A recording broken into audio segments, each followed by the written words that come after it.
अस्सलाम वालेकुम। कैसे हैं भाई आप लोग? खैरियत से हैं? ठीक ठाक है यार। ये क्रिकेट भी जो है ना बड़ा अजीब एक खेल है। It's a very funny game. मतलब कोई सोच सकता था कि इंग्लैंड की टीम मतलब जो है वो 3.02 की स्ट्राइक रेट से जो है आज बैटिंग करेगी मतलब against India on the first day of the third test at Lord's. लेकिन ऐसा ही हुआ भाई। Typical day of test cricket. England ने सिर्फ 251 फॉर 4 किया on the first day of the test match after opting to bat first. I think it just shows the way they batted today, जिस तरह से उन्होंने बैटिंग की। मतलब जो रूट और ओली पोप की जो 100 रन्स की पार्टनरशिप थी, that is the second slowest 100 runs partnership since Ben Stokes and McCullum joint forces and took charge of the England team. तो इससे आप अंदाज़ा करें कि कितने प्रेशर में है ये इंग्लैंड की टीम। एंड आई थिंक उसकी वजह ये है कि जो ये हारे test match, second test match हारे हैं एजबेस्टन पे, उससे इनको पड़ा है बड़ा झटका भाई। ठीक ठाक का इनको जो है 440 वोल्ट का झटका पड़ा। एंड जो मुझे मैसेज मिला वो ये था, मैसेज आज इंग्लैंड की बैटिंग देखकर, कि basically they want to make full use of the first innings. जो उन्होंने बैटिंग का फैसला किया है कि इतने रन्स करें कि सेकंड इनिंग्स अगर बैटिंग करने की जरूरत पड़े तो इतना प्रेशर ना हो इनके ऊपर। And that is why I think कि जो प्रेशर था, लॉस का जो प्रेशर है, वो आपको आज वाज़े नज़र आ रहा था। एंड मतलब India, Bumrah returning to the side in place और प्रसिद्ध कृष्णा, एक ही चेंज था, बाकी वही टीम इंडिया ने भी खिलाई है।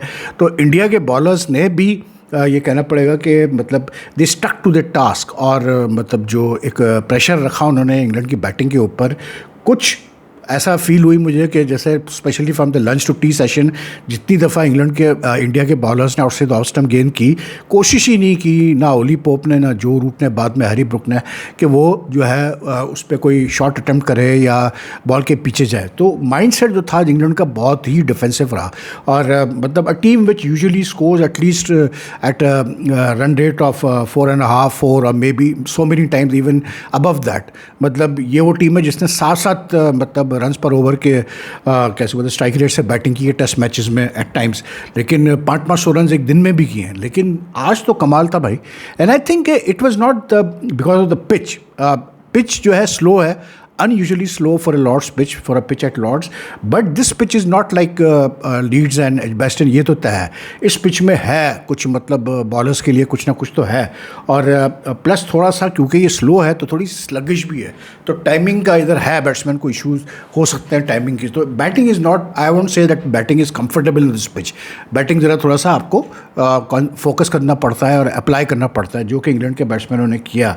लेकिन I think more than the pitch, more than the bowling, I think it's just the mind set of the England players today. एक बिल्कुल नए अंदाज से उन्होंने कोशिश की है बैटिंग करने की। और क्योंकि उनके ऊपर हमेशा ये बात रहती है इंग्लैंड टीम के ऊपर, जब से बेन स्टोक्स और मैकलम ने संभाला, कि जी ये तो जो है टेस्ट क्रिकेट को बहुत मतलब अजीब तरीके से खेल रहे हैं। उनके अपने फॉर्मर प्लेयर्स क्रिटिसाइज़ करते हैं उनको।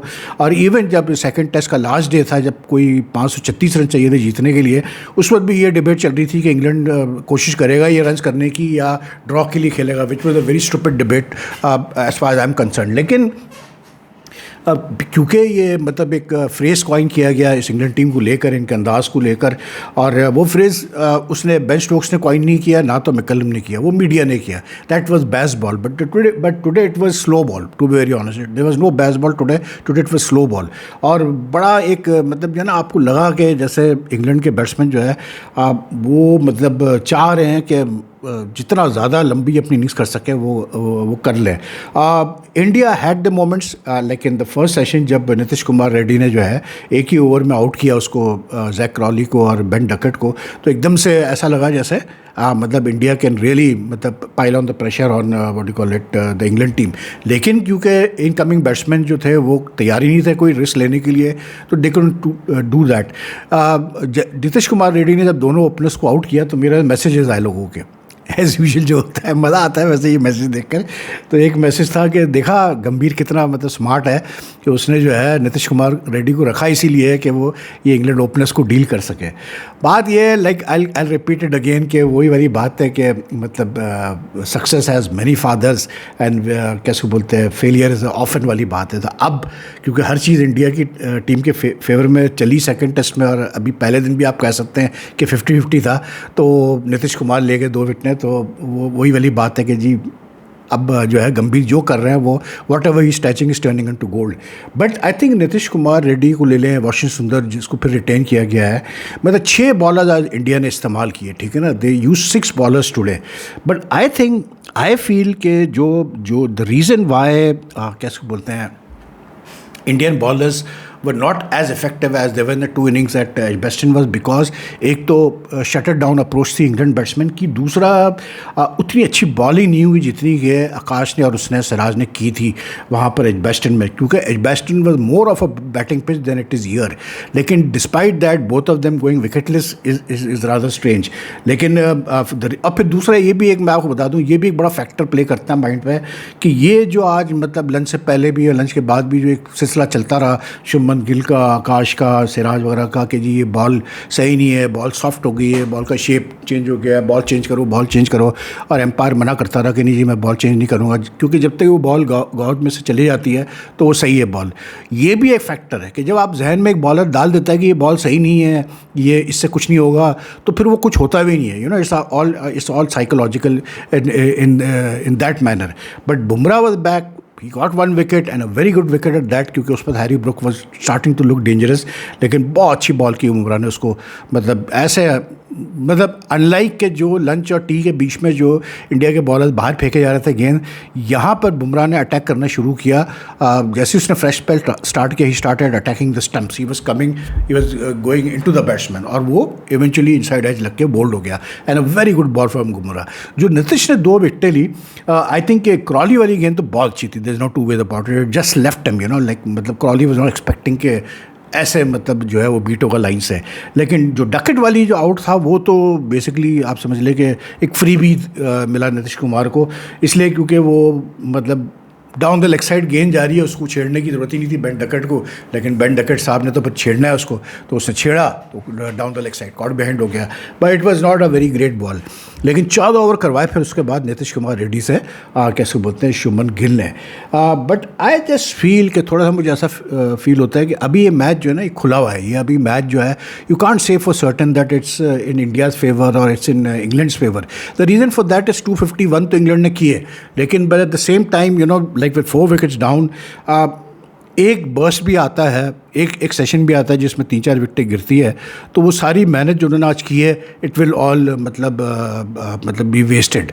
जो रूट स्टिल प्लेइंग देयर, ही तो 99, और जो रूट तो अब रन करता है तो यार मतलब अब कोई हैरत भी नहीं होती कि एक आदमी जो 2012 से खेल रहा है 13,000 से ऊपर रन कर चुका है टेस्ट में. आई mean he is a run machine यार, वही वाली बात है. लेकिन बस एक चीज़ याद रखिएगा, जो रूट जब रन करता है तो इंग्लैंड के लिए हमेशा इंग्लैंड टीम जो है it tends to come out on top. तो जो रूट ने आज बड़ा फाइट किया, उसने बहुत ही had a pretty what you call it tough time, but he stuck it out for 99 not out, और कल most awfully he will get is 100. बाकी बेन स्टोक्स ने भी आज बड़ा जो है अनकैरेक्टरिस्टिक इनिंग्स खेली है, just strike rate of 38. Ben Stokes वैसे बड़ा जो है वो खुल के खेलने वाला है, लेकिन he is on 39 not out. The main thing is that he is at the crease with जो रूट. ये इंग्लैंड के लिए सबसे अच्छी खबर है. उसने ओली पोप ने 44 किए, उसने मतलब थोड़ा सा एंटरप्राइजिंगली खेला, लेकिन he also took 104 balls to make is 44. तो it was like a very a slow sort of approach from England, and maybe they're just desperate to go ahead in this series at Lords, and Lords gives them a good opportunity. लेकिन ये मैं बताऊँ इस pitch पे जो है ना, जो पिच के हम इतनी बात कर रहे हैं, आई जस्ट फील के जॉफ्रे आर्चर का बड़ा रोल होगा. Jofra Archer is back in the side after he is playing his first test in after February 2021, और उस वक्त से लेके अब तक इस बंदे ने सिर्फ एक 18 ओवर अभी कराए हैं ससेक्स के लिए काउंटी में. तो he played white ball cricket, then he was injured before that और ऑल दैट. लेकिन टेस्ट क्रिकेट में बॉलिंग करना आके इतना अरसे बाद is going to be a real test for him. But if he gets the momentum going, Jofra Archer, I mean यार ये पिच है, उसकी पिच है, ये मैं बता दूँ, ये बहुत तंग करेगा वो जो उसके पास पेस है. तो उसके पास एक्सप्रेस पेस है. This is the pitch tailor made for him. और it all depends on whether he gets his rhythm and momentum going at all or not. तो वो I think he's going to be a key factor for England on this pitch. But this pitch is going to offer something to the bowlers throughout this test match. तो a good grind out लेकिन शुभमन गिल, अब वो भी खबर चली भाई कि शुभमन गिल को जो है वनडे का कप्तान बनाया जा रहा है, और रोहित शायद अपने लास्ट मैच खेल चुके हैं वनडे का वगैरह वगैरह करके। वो मैंने कहा ना यार कि success as many fathers and failure is orphan वाली बात है। अब क्योंकि एक टेस्ट जीते भाई शुभमन गिल साहब, तो अब तो, और क्योंकि उन्होंने रन्स भी खुद किए हैं, तो अब तो हर चीज़ जो है वो आपको ऐसी लगेगी। लेकिन बात वही होती है यार कि अक्लमंद लोग वो होते हैं जो डिसीजन मेकिंग जो है ना वो चंद एक मैचेस के ऊपर नहीं करते हैं, वो डिसीजन मेकिंग लॉन्ग टर्म चीज़ें इवेल्यूएट करके करते हैं। I will say this again, I will repeat it again, to me Shubman Gill as a batsman he has really blossomed in the series, मतलब 500 से ऊपर वो रन कर चुका है। लेकिन as a captain I just felt कि in the second test like you know Akash and Siraj were outstanding। मतलब 17 विकटें यार 20 विकटों में से लेना, तो उसका मतलब बॉलर्स को आपको कुछ बोलने की ज़रूरत नहीं है, वो खुद ही बहुत अच्छी बॉलिंग कर रहे हैं। लेकिन शुभमन गिल आज आई फेल्ट कि his captaincy could have been better, he could have मतलब you know like circulated his ballers in a better manner, but he seems to be a very what do you call it subdued sort of captain, you know he waits for things to happen कि कुछ हो जाए तो चलो मैं करता हूँ।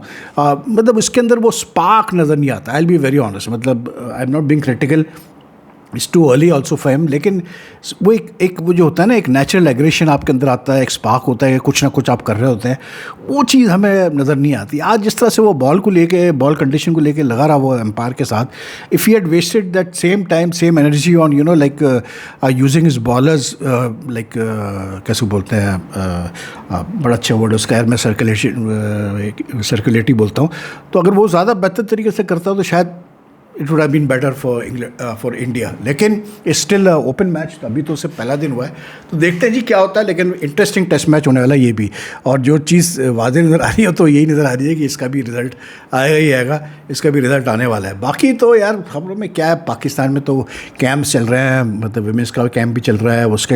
अच्छा हाँ, आज माइक हैसन ने जो है वो एक खबर यहाँ चली थी कि मीडिया में प्रिंट हुई थी कि जी माइक हैसन ने जो मीटिंग की थी बाबर के साथ, शाहीन और रिजवान के साथ रिसेंटली, तो उसमें उसने बाबर को कहा कि भाई अगर तुमने रीगेन करना है अपनी स्पॉट नेशनल T20 स्क्वाड में, तो तुम्हें कीपिंग भी करनी चाहिए। तुम कीपिंग कर सकते हो क्या, तुम कीपिंग कर लोगे?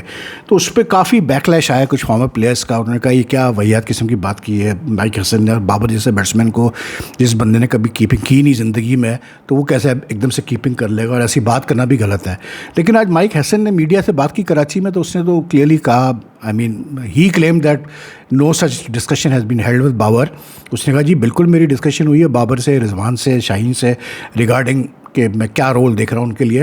लेकिन उसने कहा ये तो कोई बात ही मैंने नहीं की बाबर से कि जी तुम अगर कीपिंग कर लोगे तो मैं फिर तुम्हारा चांस है नेशनल T20 में आने का ना। According to Hesson he says कि जी बाबर अगर आएगा भी टीम में तो एज ओपनर ही आएगा, and he will open with either Saim and Fakhar, which make sense you know. I think कि यार सीधी सी बात है, बाबर आजम हो गया, रिजवान तो आई डोंट नो कि वो कर पाएगा नहीं कर पाएगा, because technically he is not as strong as Babar. लेकिन बाबर की अभी एज भी उसकी साइड पे है, सब कुछ है। आई मीन बाबर को the way I look at it, he's going to play in the Big Bash and some of these leagues gives him a very good opportunity to, you know, try to reinvent his game, reinvent himself as a T20 batsman. By that I mean कि यार क्या आपने करना क्या है यार, आपने कुछ ज़्यादा स्ट्रोक्स खेलने हैं, आपने अपनी इनिंग्स की पेज जो है उसको बढ़ाना है आपने, और क्या करना है। मतलब बाबर नॉर्मली 125-130 की तो स्ट्राइक रेट बैटिंग करता ही करता है, तो थोड़ा सा अगर वो रीइन्वेंट करेगा अपने साथ, मतलब छक्के मारने की आदत ज़्यादा डाला अपने because he mostly relies on boundaries, not on big hits. तो I think he can definitely यार बहुत ही मतलब क्लास किस्म का बैट्समैन है। लेकिन अभी फ़िलहाल जो उसको बाहर रखा हुआ है, शाहीन को भी बाहर रखा हुआ है, रिजवान को बाहर रखा हुआ है, बिल्कुल सही डिसीजन है, क्योंकि Hesson wants to build a new T20 team for the world cup. Fine, I think बहुत अच्छा वो कर रहा है, इसलिए क्योंकि बाबर और रिजवान कम से कम ये कंप्लेन नहीं कर सकते यार कि हमें प्रॉपर मौका नहीं दिया गया T20 में, इसलिए कि मौके उनको बहुत दिए गए। Last 3-4 years they have been playing consistently in the T20 side. And then let's not forget कि since the 2022 T20 world cup in Australia, जहाँ पाकिस्तान हारा फाइनल इंग्लैंड से, उसके बाद से पाकिस्तान की T20 परफॉर्मेंस डिप ही कर रही है मुसलसल, मतलब ऊपर नहीं गई है। तो it was a good thing I think it was the right time to try something different, which is good enough. But if Babar wants to get back into the team, he doesn't need to keep wickets. He just needs to, modify his batting a bit. That's all. तो I hope कि वो कर सके यार ये चीज़. लेकिन Mike Hesson is very clear कि he didn't make any suggestion to Babar कि तुम कीपिंग करो तो मैं तुम्हें वापस लाऊंगा. माइक हैसन जो है ना वो है थोड़ा सा लो की टाइप का कोच है. But obviously he is got a lot of experience of coaching. He is coached मतलब international teams. He is been in all the top franchise and also he knows what coaching is all about. तो hopefully एक चीज़ उसने अच्छी बोली. उसने कहा कि सिलेक्शन में मेरा बिल्कुल हाथ है और फाइनल जो प्लेइंग 11 खेलेगी उसमें मैंने और कप्तान ने डिसाइड करना है. फिर हम चेयरमैन को बताएंगे कि ये हम मतलब 15 या 11 खिलाना चाहते हैं. तो anyway that's a good thing. तो बाकी तो यही है आज. और बांग्लादेश और श्रीलंका का आई थिंक T20 भी स्टार्ट हो गया आज. I don't know what is the position. Check कर लेते हैं भाई. मतलब क्या चल रहा है जी. तो यार ये इतना स्लो चलता है ना कि पता ही नहीं चलता भाई. पंट इज़ इंजर्ड भाई. पंट की उंगली जो है वो इंजर्ड हुई है. और श्रीलंका जीत गया भी बड़े आराम से 7 विकेट जीता है. लेकिन ये कि पंट की उंगली पे चोट लगी कीपिंग करते हुए. तो उसके बाद फिर वो आ गया था क्या बोलते हैं अपना ध्रुव जुरैल आ गया. तो होपफुली इज फिट क्योंकि उसकी जो बैटिंग रही है पहले 2 टेस्ट मैचेस में पंट की कीपिंग भी is and plus his just presence on the field is very important. वो जब गया तो उसके बाद से आपको फ़र्क नज़र आ रहा था फील्ड पे क्योंकि पंट जो है ना वो तो पुश करता है सारे प्लेयर्स को और बॉलर्स को. तो anyway take care. If you like this video like and share much as you can. आपसे कल मुलाकात करते हैं. अल्लाह हाफ़िज़.